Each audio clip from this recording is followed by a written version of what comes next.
You're listening to Trek FM. Want to join in the conversation and share your thoughts on this episode? Join the Babel Conference, our listeners' discussion group on Facebook. Just type BABEL into the Facebook search field, and we'll look forward to seeing you there. This is Steve Sansweet of Rancho Obi-Wan, and you're listening to the 602 Club.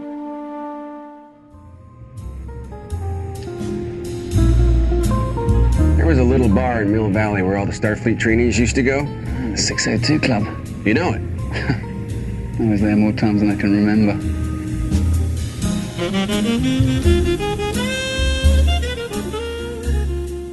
Proximity alert. Something's coming. Where does that tunnel lead? Well, it connects to the rest of the park.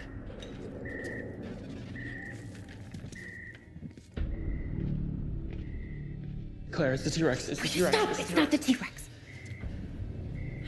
Probably. Probably?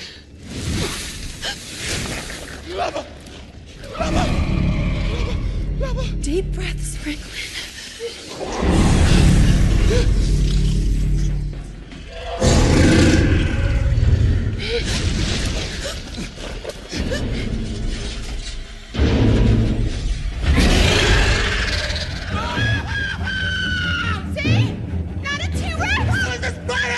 Hello and welcome to Jurassic World. I mean, Jurassic Park. I mean, Isla Nublar. I mean, oh no, wait, I don't know where we're. Anyway, there's an active volcano, is all I know. And I'm really excited to be here today. It's quite warm, though. This is going to be a hot show. In fact, this is going to be your hot Jurassic take on Jurassic World Fallen Kingdom. And I'm really excited to be joined by my good friend, Brandi, to talk about this brand new Chris Pratt extravaganza. I'm excited to be here. I'm looking forward to having this discussion. I saw the film literally just a few hours ago, so it's all fresh in my mind. Very nice. I saw it last night for the second time. Sadly, there was an inebriated female next to me who kind of ruined the show a bit. No. But anyway, before we dive in, so excited to be here in the 602 Club. Thank you so much for joining us. You can find the show everywhere. If you happen to be a person who gets your podcasts from Apple Podcast, go over there and give us a star rating review on iTunes. It really does help the show. In fact, still the majority of places that people get their podcasts are from Apple. And so when you give us a star rating review, it helps more people find the show. It helps us rise in the rankings. So hit us up with that, and we'll call you out on the show if you give us one and give you a big old thank you. Also, you can find us on Twitter at Trek FM. You should be following us there. We're on Facebook at facebook.com/TrekFM, so make sure you like us on Facebook. You can get to the Listeners Only discussion group over on Facebook, where you can talk to all the listeners about all the different shows that are happening. That's called the Babel Conference. Type that in the search field there, and you'll find us. Or if you're on the website at Trek.fm, which is a great place to peruse and find out all the shows we're doing, you can go to any of the show pages. There will be a little button that says discussion. Click that, and that would let you into the Babel Conference as well. And then last but not least, you can go over to Trek.fm/contact, choose a show, choose the 602 Club, and you can send us an email. And then I get that email, and anybody who is a host that week with me gets that email as well. So. And last but not least, I usually do this at the end of the show, but I want to say a huge thank you to our associate producers here on the show. We actually have a brand new associate producer through Patreon. You know that Ken Tripp and Davis Grayson have been supporting the show through Patreon for years, legitimately for years. And Daniel Noah has also joined the show as an associate producer. I really want to thank him. He's been a really big supporter of the show for a long time. And now he's decided that he wanted to use one of his associate producer credits through Patreon for the 602 Club. So I really appreciate that. It means a lot to me that anybody who is giving to us through Patreon to support the network, decided that the 602 Club was worth their support with that associate producer credit. And Daniel's a great guy. And so I just wanted to say a huge thank you to him. I'm very proud to have Ken Tripp, Davis Grayson, and Daniel Noah supporting the show through Patreon. We'll just do this right up front. Heck, go to patreon.com/TrekFM and see where you can become part of the team as well. This is a massive, massive network. We have so many shows coming out each week, and there's absolutely no way that we can do this without you. So, we ask you to support the network as they have. Every little bit helps, but there are some different contribution levels you can give at and get certain perks, like becoming an associate producer on one of the shows. Or you could be able to join the Patrons Roundtable, where you get to talk with hosts from the network and other fans from the network. Just talk about a subject each month. It's really fun. So, yes, again, go to patreon.com/TrekFM and see how you can also be part of the Trek FM team. Now, Brandi. Yes. We're here. We're here. On this exploding volcano of an island, which I don't know why we came here to record, because I don't know how much time we've got. This was not a good idea. Probably not. I'll say it right up front. What could go wrong? Don't get too close, you'll die. So this movie picks up 3 years later from Jurassic World. The park's in ruin, dinosaurs face extinction again, and Claire is working hard to save the dinosaurs. And there is a new character, Eli Mills, who is the manager of the Lockwood fortune. Now, the Lockwoods, Sir Benjamin Lockwood, is also a new character who was Hammond's partner at the very, very beginning and helped start this whole thing until they had a falling out. And he, on the other hand, wants to use this genetic research and these dinosaurs as a weapon for sale to the highest bidder. And so I wanted to ask you, since this is kind of the basic storyline, how does that work for you with the movie as a setup for, where we start? Well, it does work for me, because Lockwood's whole thing is that he thinks that they're going to get all of the animals off the island, or as many as they can, and take them to a sanctuary where they can just roam free and not have, basically law of nature is all they're going to be subject to. There's not going to be tourists. There's not going to be anyone else interfering. It's just the dinosaurs can live out their lives in peace. And that sounds great. I would have loved that, but that's not going to make an interesting movie. So I felt like that was so not on the level, and I was not at all surprised when I found out the true reason that Eli was behind all of this. It's just another example, and this happens in life every day, of people not learning from history, and so they're doomed to repeat it. And greed will outweigh common sense anytime, anywhere.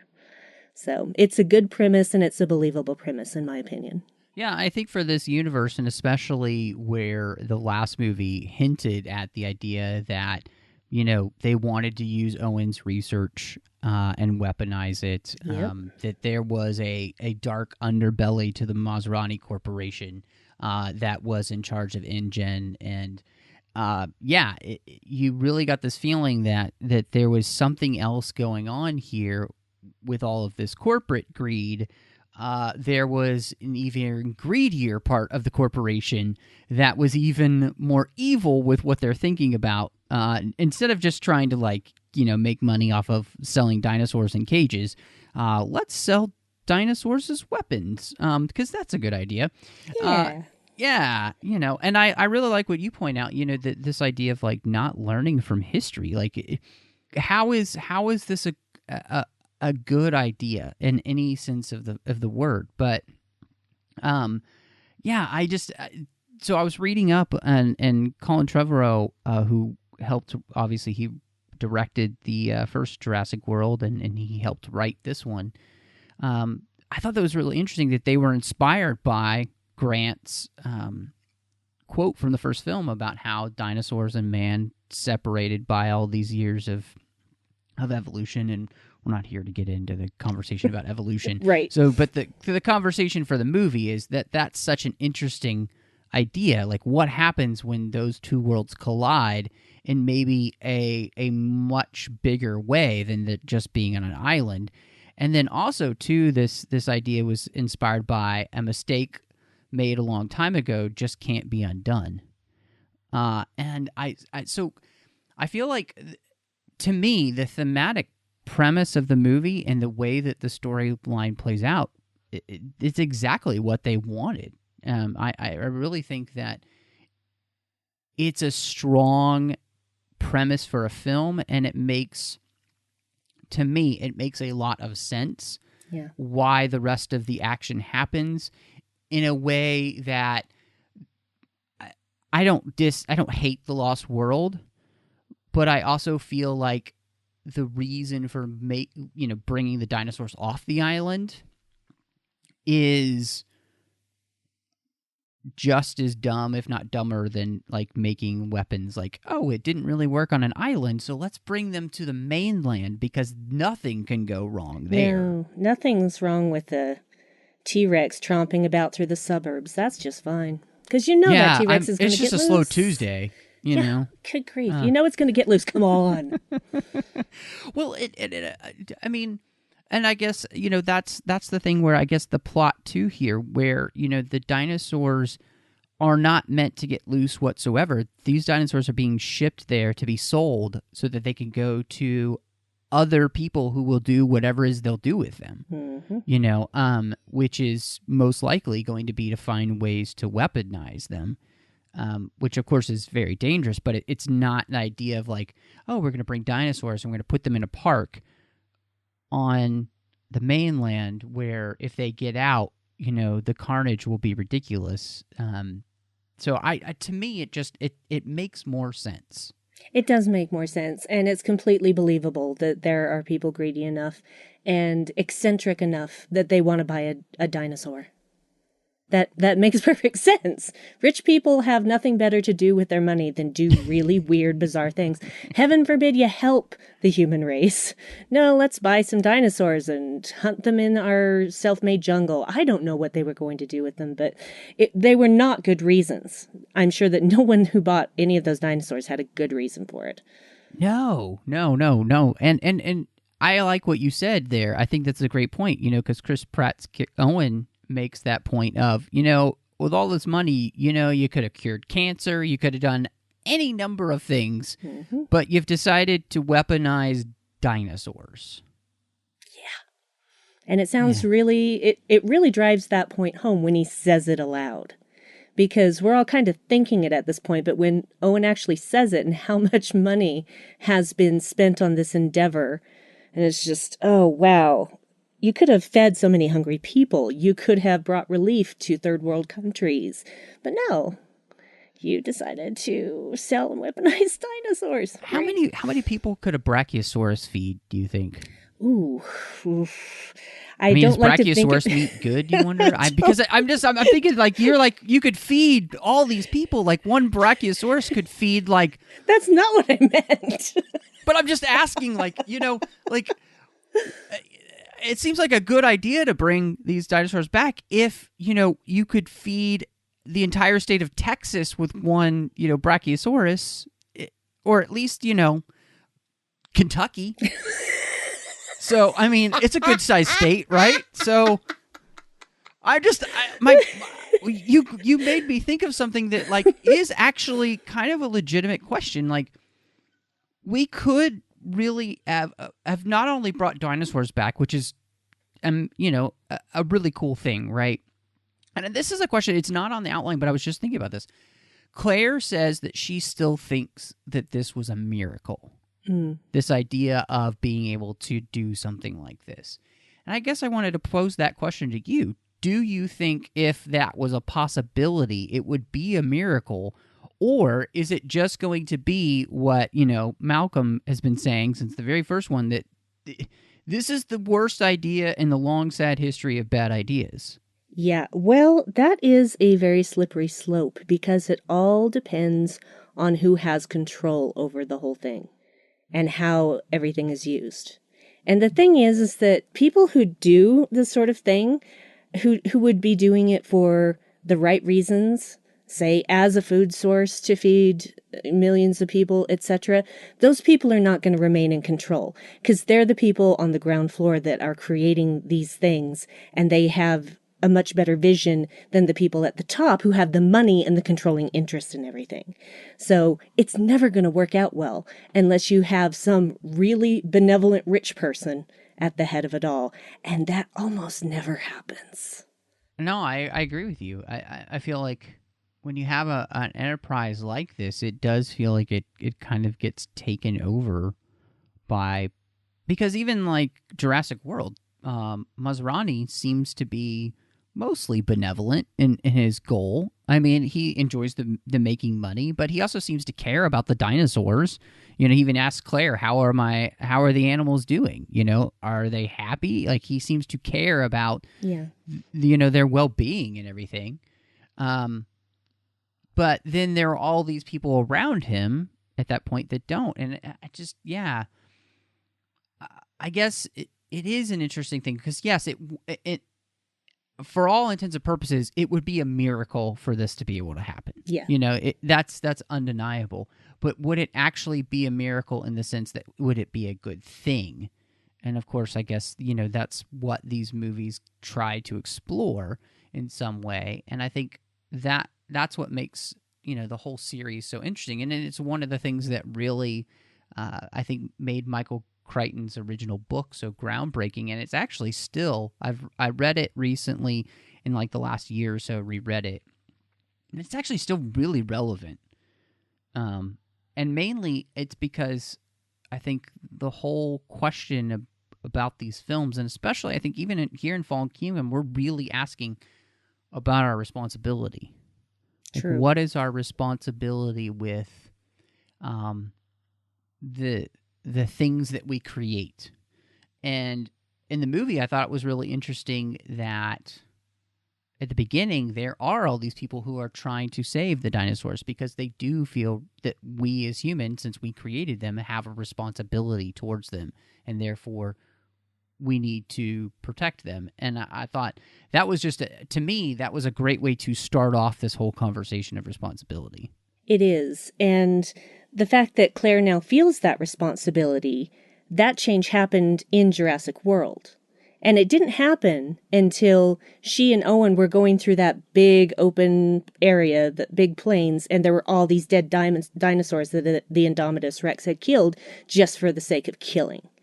And there was one that was still alive, and she was brokenhearted to watch this animal die, and she finally realized these are living creatures with minds and feelings. And it wasn't just a business anymore. And so she actually was able to make that turn.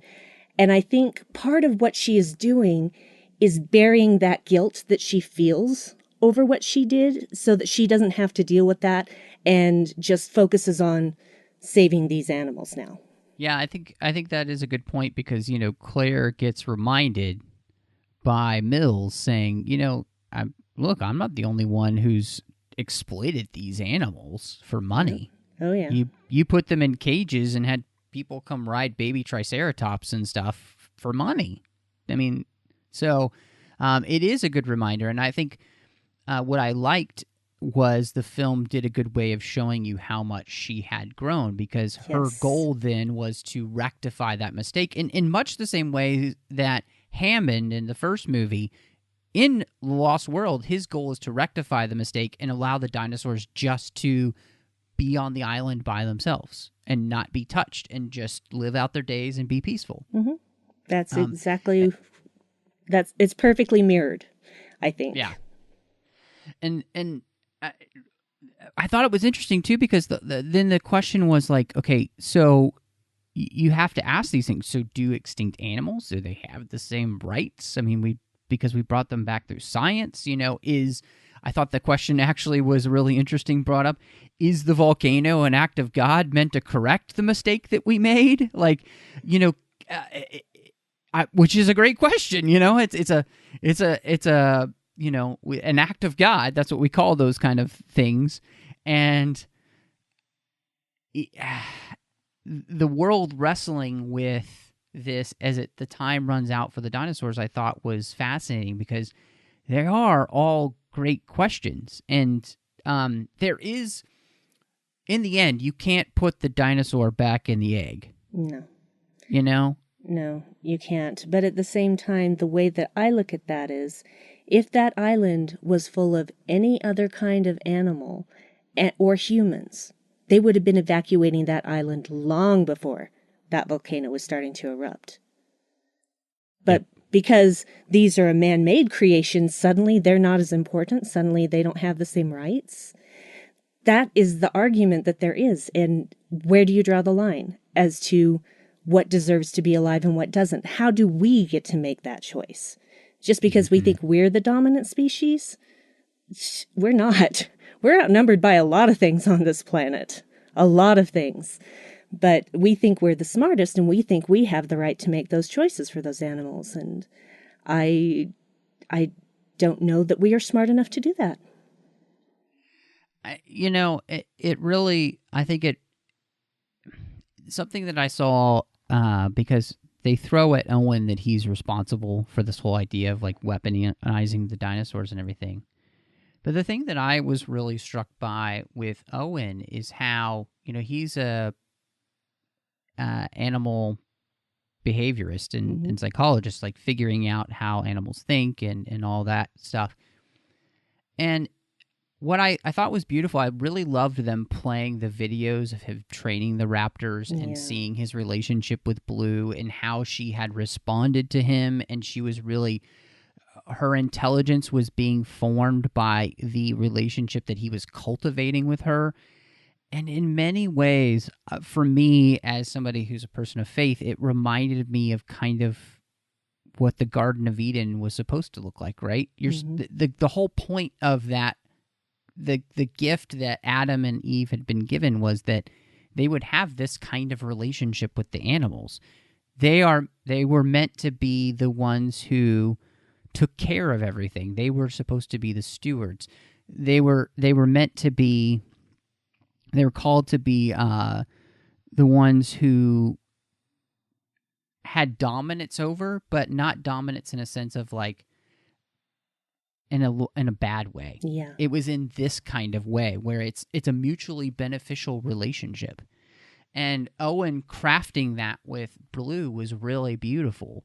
And so I don't think Owen actually has any responsibility for somebody corrupting what was beautiful. That's not his fault. And that's what I thought was really great about this whole thing is like Owen was basically doing it right. He was doing it right. I agree with that completely. And what he was doing was never intended to be to weaponize anything. That was taken and perverted into such. Maybe that made him naive, but it certainly didn't make him a contributor to that, in my opinion. So when he said that this was on him, I'm just like, honey, it's not on you. This is not on you. This is on the people who took your research and turned it into something ugly. Well, and I mean, again, like that, his research and his study of these animals is exactly, again, like the very thing that humans should be doing. Like as being good stewards of the world that we have been given.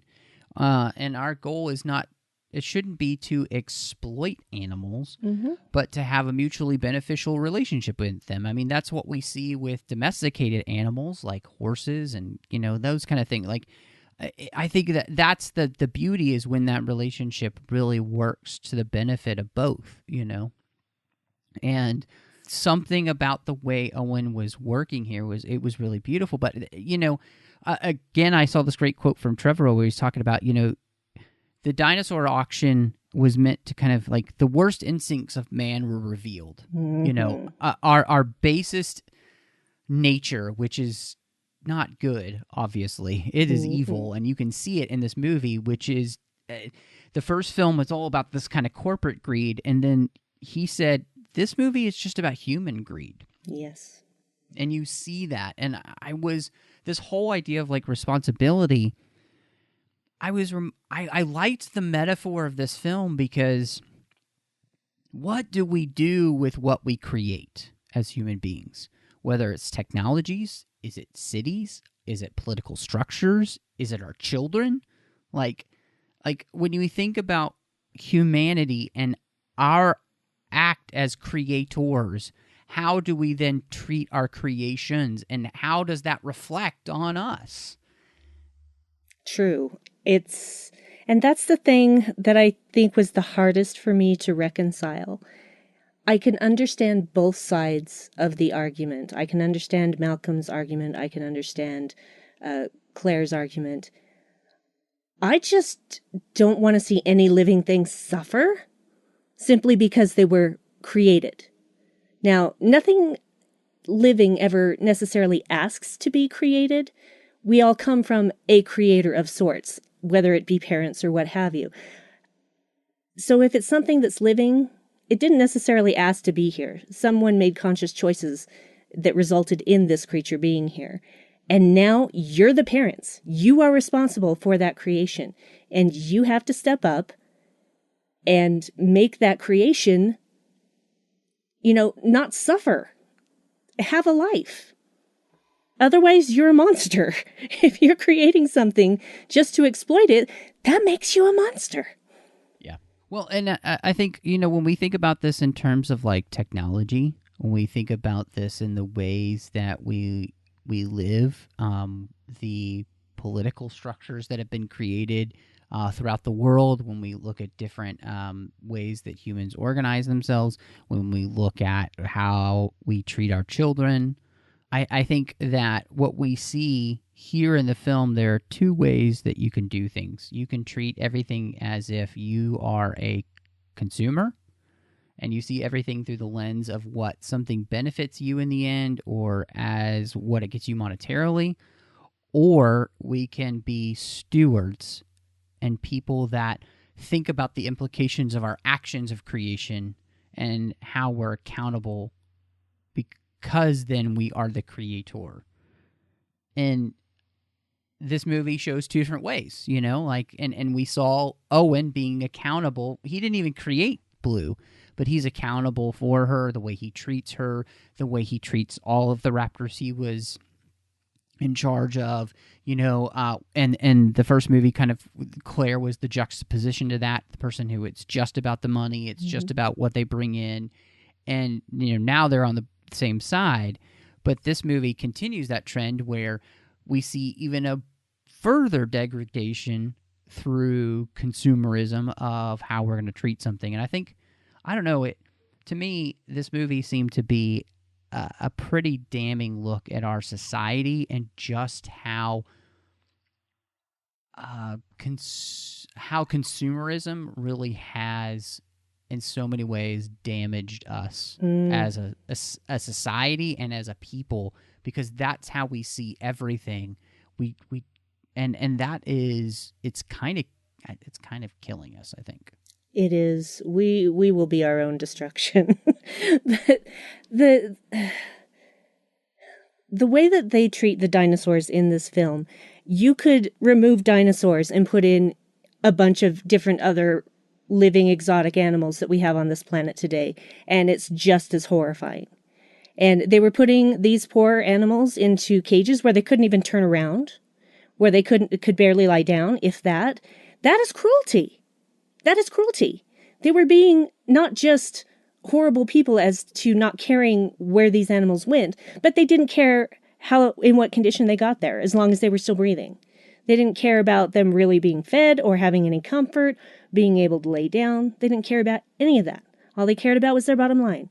This was just another commodity for them to sell. It wasn't a living, breathing organism at all. And that's a problem. That's a problem. Life is precious in all its forms. Yeah, there was something that really struck me, and I think it caught a lot of people, when that Brachiosaurus dies. Ooh, don't make me think about that.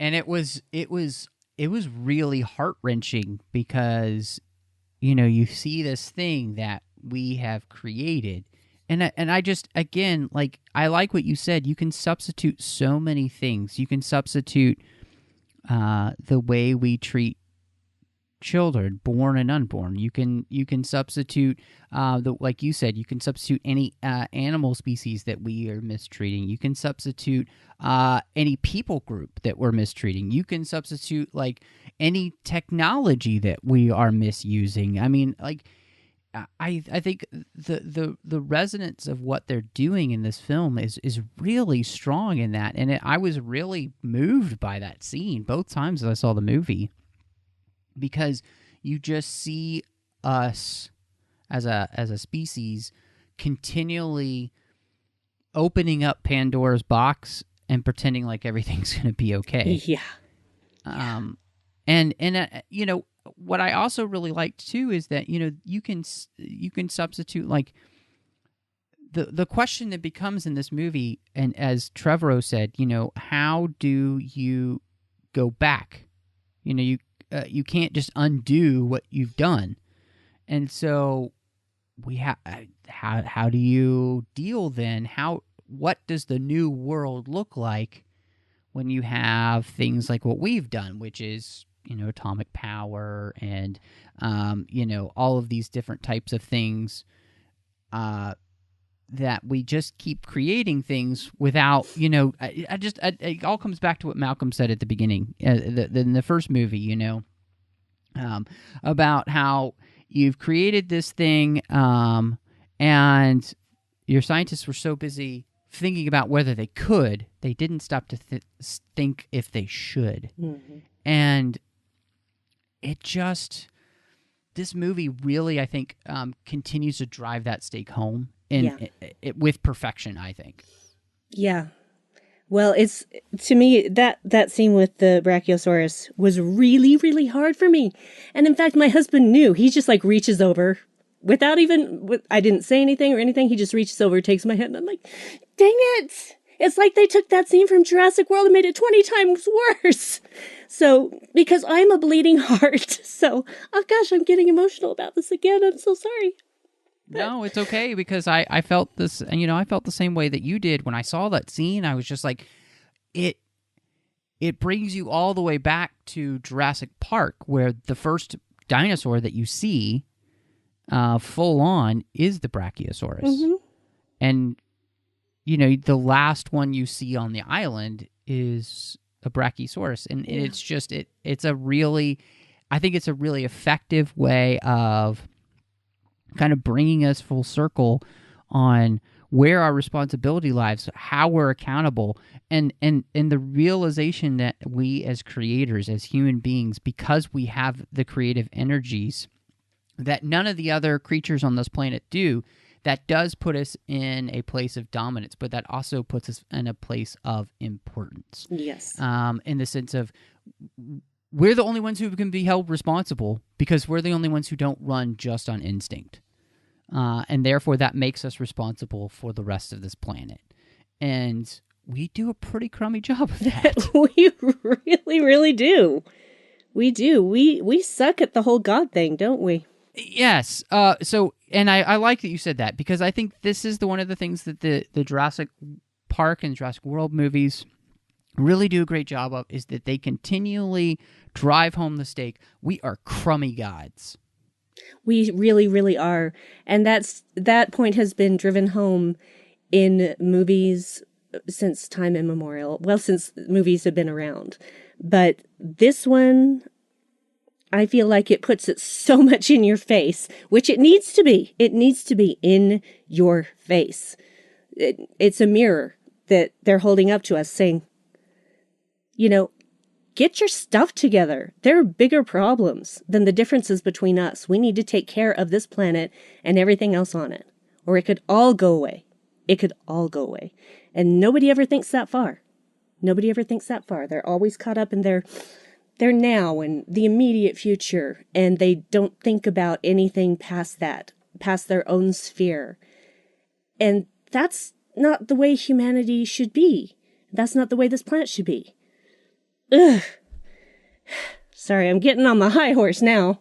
No, I agree, and I think, you know, the idea of us playing with things that and rewriting, trying to rewrite the laws of the universe. Mm-hmm. You know, obviously that that there are laws of the universe for a reason. Things are the way they are because they're the way they are, and we get so, like you said, wrapped up in. And I think it really just goes back to it. It comes to a consumerist mentality of that it's all about me and it's all about what I can get. Then we don't care about anything else, and we just live in that world, and we're reaping the benefits of that type of attitude constantly. And it's let's just say we are not going to be happy as we continue to sow those seeds of destruction continually, because we want to live so selfishly. And in the end, we are crummy gods. So We are. And here's the thing, though. When you create something like a bunch of dinosaurs that were never meant to exist with human beings, you kind of get what you deserve. If those dinosaurs get loose and eat you, sorry, you kind of brought that on yourself. So, yeah. So for me, it's like, oh, gee, I do not feel bad that guy got torn apart by a T-Rex. No. What did you think of the new characters that we got? And we don't have to touch on all of them, but we did get Eli as Lockwood's ambitious right hand man. We've got this new character, Franklin Webb, who's the IT guy. Zia, who's the paleo veterinarian. And that is Lockwood. a thing. It is a thing. Yeah. So, Maisie. So yeah, what did you think of all these new characters we kind of introduced? I enjoyed all of them. I felt like Franklin would get with the program, and when he accidentally gets mistaken for somebody who works for Mills, and for a long time you're like, oh, they've got to rescue him. He manages to stay alive. He keeps his head down, keeps doing what they tell him to do as a survival tactic. But when it comes right down to it, he steps up when he needs to, even though he's a bit of a fraidy cat, and there's nothing wrong with having a healthy survival instinct. So I enjoyed seeing that turn and seeing him figure out who he really could be, besides just the IT guy. Zia, I felt like Zia and I had a kinship, because if I were in the same situation as she, I would probably be mouthing off every other second as well. So she actually verbalized everything that I would have said in the same situation. I'm like, you go, girl. You go. You just keep rebelling. You keep being nasty to these nasty people and don't take their crap for a second. And Maisie, that little actress, oh my goodness. Mm-hmm. I was so impressed with her and delighted with her. And every time she was on the screen, she was hypnotic to me. So she worked for me. I really enjoyed her. I suspected the truth about her very early on when Grandpa wouldn't show her any pictures in his album. So, yeah. Yeah. I agree. I really liked. I think most of the new characters really worked. I felt like it was. I appreciated with like Eli Eli Mills, that they just went with the guy who is unscrupulous and amoral, and I love those type of characters, because I think they throw in the face of humanity the idea of this is what happens when you believe that there's no real right or wrong. We all just get to choose, because this is what we get. We get characters who then take that to the nth degree, and that's the danger. So I really liked that about his character, and I always enjoy when they play with that in a film, because, if it's all relative, like who cares? I'm just out to make a buck, and I'm just out here to take care of me, and so that's really all that matters. So I liked that. I thought Franklin was pretty funny. I enjoyed his bits of comedy relief, basically. Yeah. So, but no, and then I agree with you. I thought his moment where he takes initiative and he knocks out Wu and, helps save Zia, and then she has the great idea. It's like, this movie did a great job of having all the characters work together to save each other at different times, but you never felt like it was in a way that was trying to make anybody look weak or whatever. It's more of just humanity taking responsibility for somebody else. And I just thought that was really, to me, it was just a way of showing that you can write characters getting saved by one another without there needing to be any question of like, oh, well, it just made that person look weak. Yeah. Or like a damsel in distress or, any of those kind of things. So I just felt like they did a really good job. I agree. I loved Zia and Claire's strength. Because Claire became a bad A in Jurassic World, and she continued along that line in Fallen Kingdom. And I enjoyed her from beginning to end, and to have someone like Zia in there as well, who, yes, it was unknown to us prior to this, but I'm like, yeah, they can all hold their own. Everybody can hold their own, whether they're male or female, it doesn't matter. Mm-hmm. They all contribute and make it possible for everyone else to stay alive in their group. I always I think it's really smart. I was thinking about this, one of the reasons that you try to have, I think, children in these movies is that you want to bring home that this is all going to impact the next generation, right? Mm-hmm. And Claire says that at the very beginning of the movie when she's talking to one of the senators trying to save, the dinosaurs and get them on their side. But I think that having a child in these films, when it's done right, it reminds you that what we do now impacts the future. And so, one, I'm right there with you. I thought the Isabella who plays Maisie was fantastic. She's a great little actress. Yes. I never felt pulled out by a kid performance. I thought she was really good and very effective as the character.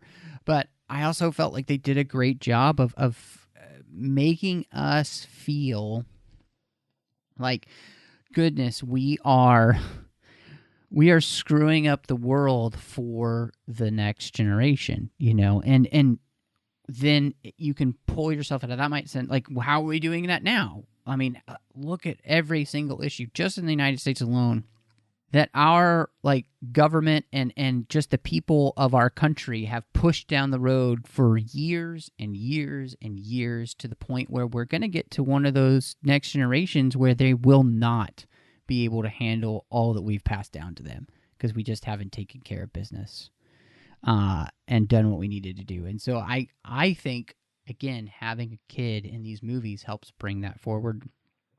And I love this girl's performance, so I'm really hoping she will be a part of the next film, because as we learned, the reason that Lockwood got into business with Hammond in the first place with this genetic research was because he had lost his daughter, and his goal and what drove them apart in the end was that he wanted his daughter back, and he did bring her back. And I was like, ooh, wow. So we jumped from dinosaur cloning to human cloning. That's a huge, momentous leap. Huge. Really huge. And I understand Lockwood's desire to have his daughter back, but really that was so selfish. He basically created another human being just because he missed his daughter, without any regard for how this little girl might differ from her mother, so to speak, etc. And this girl is a whole new entity. She's not there to be a replacement, but that's what he created her for. And so I feel bad that Lockwood lost his life.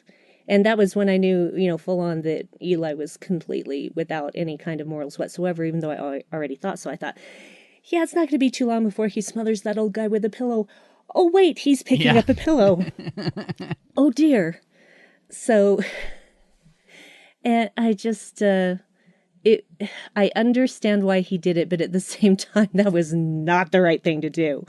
You don't just go around creating another human as replacement for something you've lost. That's not fair to either party.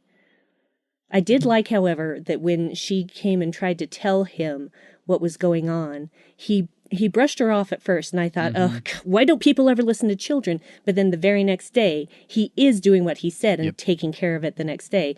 And that's when, of course, he gets smothered by a pillow. Yeah.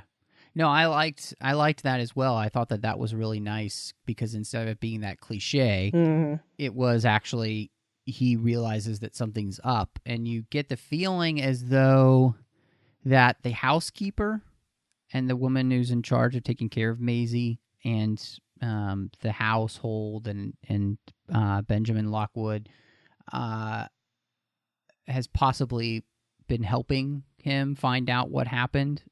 Like, I got that feeling a little bit.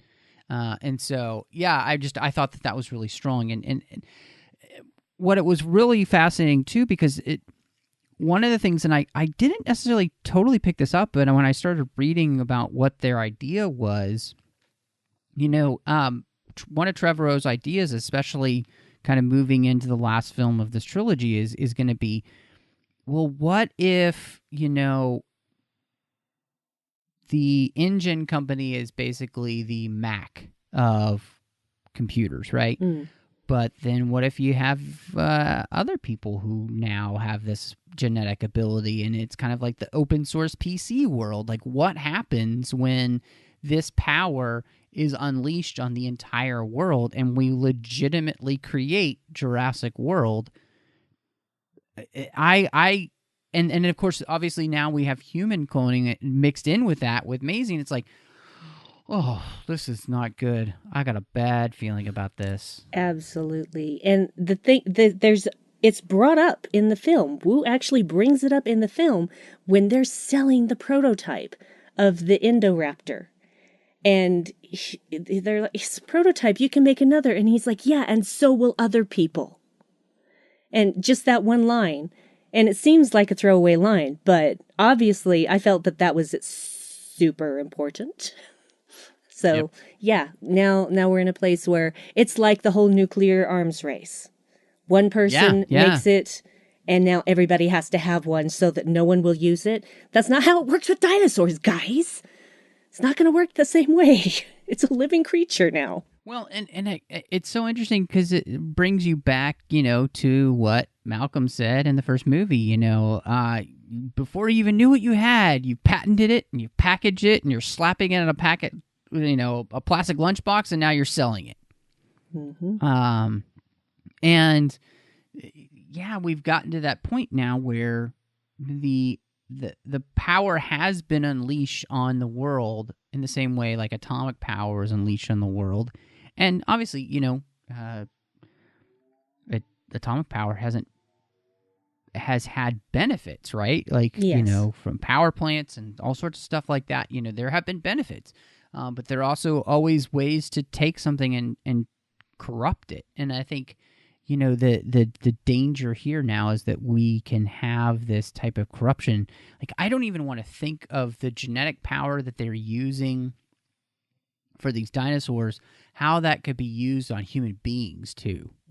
Like, I mean, we already kind of see that in our world where people are like starting to mess with their unborn children and like pick what eye color they want. Oh, and, like, good just grief, no. Super creepy things like that are just like we are. That's what Hitler did, guys. Come on. We are starting to play God in ways that are just scary. And so this movie, I think, is like opening up some doors to be able to talk about those kind of things. And it's a little bit freaky.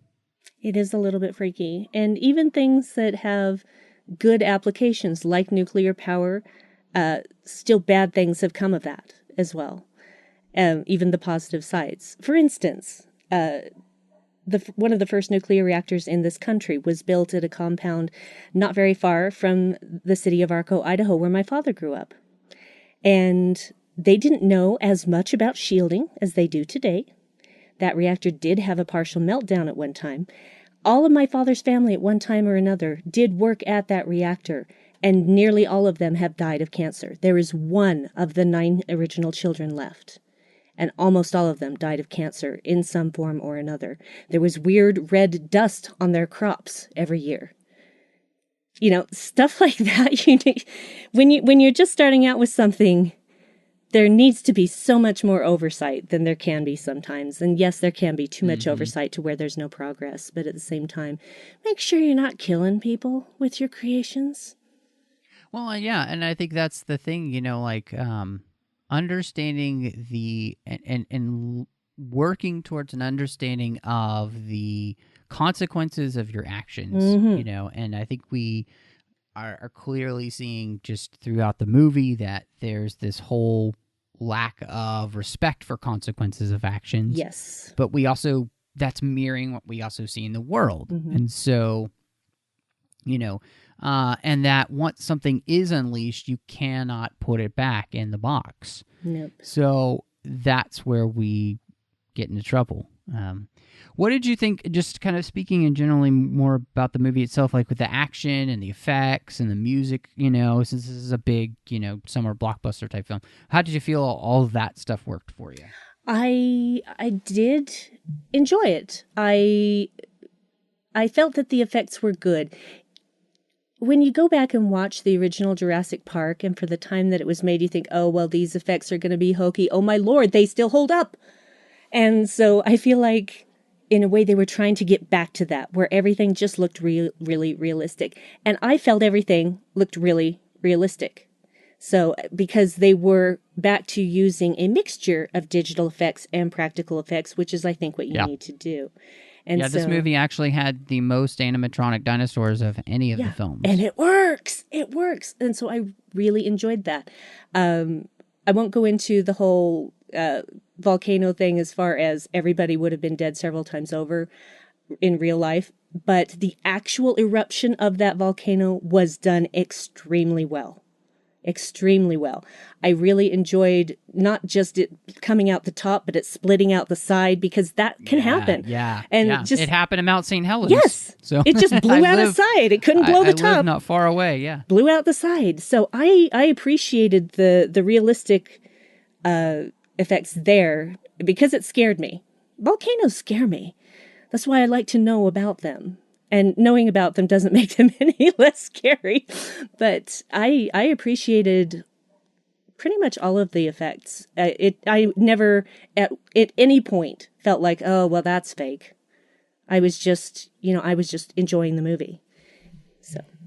Yeah, no, I was trying to really pay attention, because one of the things I really enjoyed about Solo was the fact that I felt like the work ILM did there was flawless. Yes. In the sense I was never taken out of the film. Agreed. And I don't feel like any of the effects work here ever really took me out of the movie, where I was like, oh, that doesn't work for me. I felt like they did a really good job, and I'm with you. I think, the fact that they created an entire blue animatronic dinosaur, so when they're doing the surgery there, they're actually touching something. The same thing with the T-Rex when they're trying to get the blood. It's so good. Yeah, they're back to that. So I think that stuff really, they made an Indoraptor as well. So that stuff really worked. And then I felt like just the rest of the action was well done. In fact, I loved the kind of like gothic horror house, haunted house thing we did at the estate. I just, that stuff, again, it was like they found ways, I felt like, to make the action feel different than, the island felt like classic Jurassic Park stuff, but then you got out of that and you got into being in this house where these dinosaurs are, and that just got like it had a different feel to it, and I liked the more horror feel to it, which was fun. And I had a thought while I was watching the movie, and the first time that Claire visits the house and Eli takes her in through that big room with all the artifacts and stuff in it, and I see the spiral staircase and all these windows with displays in them, I thought, wow, this really reminds me of that scene in Hellboy, the first Hellboy movie. Yeah. that made me happy, actually. I just like, yeah, I'm ready for some gothic horror. Bring it. So that instead of me thinking, oh, they ripped this off, that never occurred to me. I felt like it was just a fun connection in my brain that I made. Yeah. Well, and I thought, the director did A Monster Calls and what was it? The Impossible, I think it is, which was both of those are amazing films. Yes. And I think he did. There were some shots in the movie that I really loved. I loved when the Indoraptor was on top of the house. Yes. And they do that shot where it goes down like you're looking down, and the camera rotates so that you're oriented back correctly, which I thought was fantastic. There's just some stuff like that they did, which was really nice. And so, yeah, I was kind of shocked to see the reaction that this movie got, because I felt like this movie is not perfect. No movie is. No, and we say that, and I think there's some parts of it that do feel slightly derivative and everything, but to me, I guess it's a good time just to get to the ratings, since we could continue talking about this forever, but and I apologize for going first. I don't normally go first. Oh, you're fine. But You're fine. so I this movie just worked for me. One, I enjoyed the dino action, which, Yeah. if it's a Jurassic World or Jurassic Park film, I need to enjoy the dino action. So that's one check. Two, I need the story to feel somewhat plausible in the sense of why we're back there. So again, I feel like that they had already kind of set up where we were going, and they logically progressed from that. So it didn't just feel like a continuation of something we've done before. Mm-hmm. There are connections, obviously, with what happens in the Lost World. But I felt like, as we talked about earlier, this makes actually more sense why you're taking the dinosaurs off the island. I think that the only thing that didn't work was the second time I saw it, I realized, and I want before I completely finish my rating, I want to ask you this. So they let them all out of the cages, and then Maisie opens the door. Mm. But if it's flooding with this gas, if you just open the door, won't it vent out and the dinosaurs will be fine? True. Which then I was thinking to myself, okay, with the concentration of the gas and how far they are underground, would the gas vent fast enough for it to still not kill the dinosaurs? Which that becomes the question, which I don't know the answer to that question. So that was the only thing where I was like, there was possibly another way. Yeah, so I get, but your I'm point. not. I can't be certain. I couldn't be certain. Yeah, and that's the thing. There's no way to know how much time it might have taken because those dinosaurs were dying. Frankly, if I were in the same situation, my first instinct would be to let all the dinosaurs out. Especially since they're crammed in these little cages that they shouldn't even be in, that are, basically torture because they're so small. So I would have been the first person to say, yeah, let them out and then open the doors. And so when Claire decided not to do that, I'm like screaming in my head, no, why are you going to watch them die? Do not make me watch all these fake animals die. And then Claire opens the door. Not Claire, excuse me. Maisie opens the door. And I was actually grateful for that because I thought, yeah, I understand that there possibly could have been another way, but these dinosaurs need to be out because humanity needs to deal with what they've wrought. Yeah, and I guess even before we get to the ratings, I came up with another question. So my thought process was this: is that even though those dinosaurs get released, other than Blue, none of those dinosaurs should be hard to track down and capture. True. I mean, except the compies. The compies are so well. little. Yes, those would be slightly more difficult, but I'm just thinking, that T-Rex, some Army Rangers and a .40 caliber would take care of it pretty quickly. Any of those, large herbivores, they're not going to be able to move very fast. So it did seem a little strange to me, this whole idea that all of a sudden the world is going to have dinosaurs now when, unless they're all pregnant, I would, is that really going to happen? The only thing where now is the dinosaurs, we have other people who may be able to make them. So that's the way I felt like it would be, really populating the earth. Yeah, well, I mean, we have the pteranodons, and the pterodactyls and stuff, which, that's slightly more difficult, but still, I don't know, that was the one thing at the end that didn't quite feel like, oh no, now dinosaurs roam the earth again. Well, Shouldn't be that hard to capture them. Didn't Wu escape with a lot of blood samples and embryos and stuff? Yeah, and that happened again too. So, yeah, he always escapes.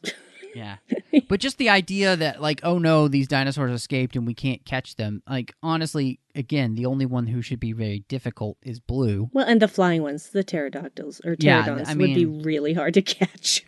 Well, it'd be hard to catch, but I mean, they definitely wouldn't be hard to kill. But I mean, is that what we should be doing?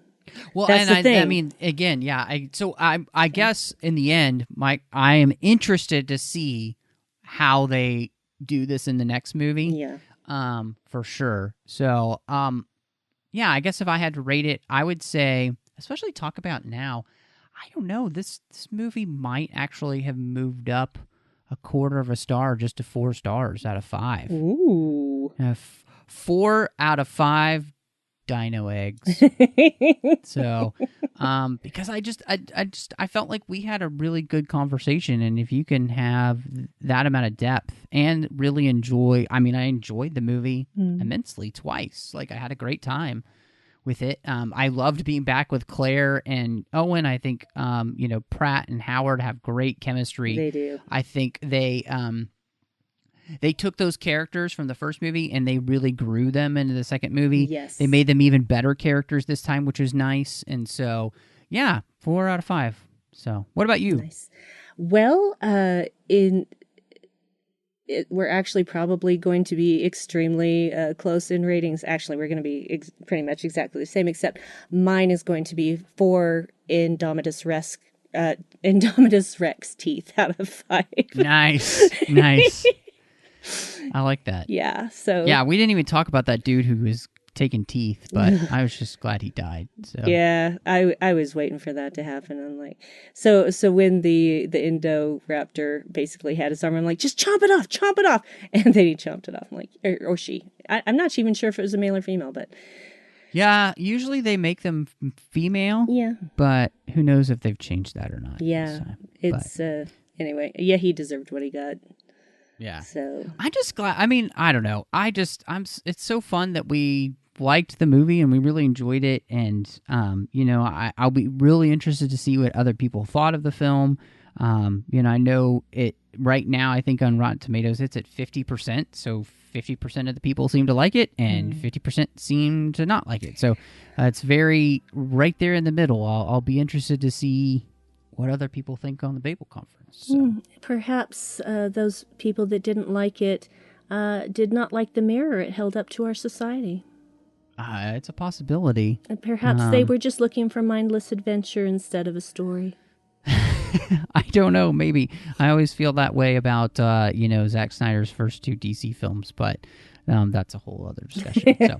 But, Brandi, since we told everybody about Patreon at the beginning, I'm so glad that we got a chance to sit down and talk about this. It was super fun. Yes. And we both really enjoyed the movie and can't wait to hear what other people think. So where can people find you if they wanted to talk to you about Fallen Kingdom? Well, you can always find me on Twitter at BrandiWine12. Brandi is spelled with an I, wine, and the number 12. You can find me sometimes lurking in the Babel Conference, and if you want to friend me on Facebook, I guess you can, but I'm very particular.